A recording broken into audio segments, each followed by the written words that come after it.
अच्छा, बहुत प्रॉब्लम होती है ना लेटर के बारे में कि लेटर कैसे लिखे, कौन सा रटे, कौन सा याद करें, कैसे आएगा, किस तरह से लिखेंगे।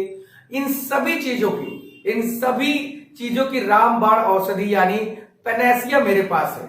मैं आज आपको बताऊंगा कि कौन कौन से लेटर तैयार कर लेंगे तो आपकी भैया नैया पार हो जाएगी, 10 नंबर आपको मिल जाएगा, जिसमें कोई दो राय नहीं। इतने कॉन्फिडेंस से क्यों कह रहा हूं, इसके पीछे की वजह है, इसके पीछे का कारण है जो मैं आपसे रिवील नहीं करूंगा, लेकिन मैंने ये देखा है करीब 7-8 साल पिछले, और इस साल भी आने के जो चांसेस हैं इंपॉर्टेंट लेटर, और 100% गारंटी के साथ कहता हूं आएगा तो यही। अच्छा, आएगा क्या, क्योंकि देखिए 3 लेटर बताए गए हैं। आपका लेटर टू एडिटर है, बिजनेस लेटर है, कंप्लेन लेटर है। मैं आपको बताने जा रहा हूं कि कौन कौन सा लेटर अगर आप तैयार करते हैं तो आपको पूरा का पूरा 10 नंबर मिल जाएगा, जिसमें कोई दूसरी बातें नहीं है, कोई दिक्कत नहीं होगी। बस आप इसको तैयार करना, और आपके सामने इंपॉर्टेंट लेटर 10 नंबर का कौन कौन सा आएगा। तो शुरुआत चलो कर देते हैं। तो चलिए, सबसे पहला मैं आपके सामने रखूंगा, सबसे पहला जो लेटर हमारा है वो होगा किस पे, कि write a letter to the postmaster complaining against the irregular delivery of the letter। यानी अब देखिए, मैं आपको यहां पर सारी बातें आपके सामने रखने जा रहा हूं। कैसे? सबसे पहली बात कि हमें ध्यान देना है कि हमारा लेटर टू कंप्लेन भी होना चाहिए, लेटर टू जो बिजनेस लेटर भी होना चाहिए, और उसके अलावा लेटर टू एडिटर। 3 है। मैंने आपको बताया कि यूपी बोर्ड ने डिसाइड किया कि आपके इस पूरे जो एग्जाम होने वाले हैं इनमें लेटर टू एडिटर ही आएगा। आप बुक उठा के देखें तो उसमें आपको मिल जाएगा। अब बात यहां पर यह है कि लेटर टू किसको लिखना है, कि write a letter to postmaster complaining against the irregular delivery of the letter, पहला।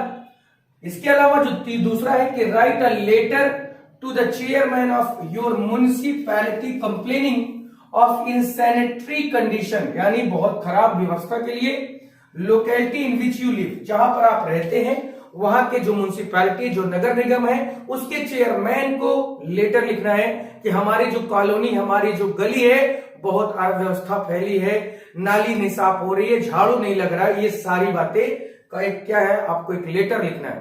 थर्ड है कि write a letter to editor of your newspaper about frequent breakdown electricity supply in your locality. ये था तीसरा। देखिए, तीनों बहुत इंपॉर्टेंट है, अगर आएगा तो इसी में से आएगा, लेकिन मैं एक बात आपको थोड़ा सा ऐड करके बता देना चाहता हूं, थोड़ी सी कुछ चीजें ऐड करूंगा कि आप प्लीज एक बात याद रखेंगे कि हम लोग भी केवल और केवल क्या करते हैं, एक अजम्पशन, एक स्ट्रॉन्ग पॉसिबिलिटी दिखाते हैं आपके सामने। और इसके अलावा अब जब आपने इसको पढ़ा भी है, इसको मैंने लिखाया भी है, इसका स्ट्रक्चर बताया है, सारी चीजें आप डिस्क्रिप्शन में लिंक है, देख लीजिए। नहीं मिलता चैनल की प्लेलिस्ट पे जाइए, आपको लेटर वाले के उस जो बॉक्स है उसमें आपको कई तरह के वीडियो मिल जाएंगे कि स्ट्रक्चर कैसा होना चाहिए, कैसा लिखा होना चाहिए। तीनों को लिखा भी चुका हूं मैं। इसके अलावा एक आध अपने से भी आप तैयार कर लीजिए, 1-2 अपने से तैयार कर लीजिए, क्योंकि बिजनेस लेटर के आने के चांसेस बहुत कम है। बिजनेस लेटर नहीं आएगा तो लेटर टू एडिटर आएगा या लेटर टू कंप्लेन आएगा। ठीक है, अब लेटर टू कंप्लेन देखिए, ये हमारा लेटर टू कंप्लेन है, ये हमारा लेटर टू एडिटर है, और ये वाला भी हमारा लेटर टू कंप्लेन ही है। तो कंप्लेन और एडिटर इन्हीं दोनों में से आएगा। और एक बात कि एडिटर के लिए जरूरी नहीं कि इलेक्ट्रिसिटी सप्लाई के बारे में हो, आपसे वो न्यूसेंस एंट्री जो होती है, माने जो लोग रास्ते में खड़े होते हैं, या कोई दारू की दुकान घर के सामने खुल गई है, या गली नहीं साफ होती है, या क्राउडेड एरिया होता है, पढ़ने लिखने में दिक्कत होती है, लाउड स्पीकर के बारे में, तमाम तरह की चीजें, इन सब का एक ही स्ट्रक्चर होता है। स्ट्रक्चर जान लेंगे तब भी आपका काम हो जाएगा। मैं यही बताना चाहता था। कल फिर से मिलता हूं आपको, और प्लीज दोस्तों को भी शेयर कर देना, और दोस्तों को शेयर करने के बाद लाइक करना, और चैनल पे अगर आप नए हो तो सब्सक्राइब भी करना। आज के लिए इतना ही, थैंक यू।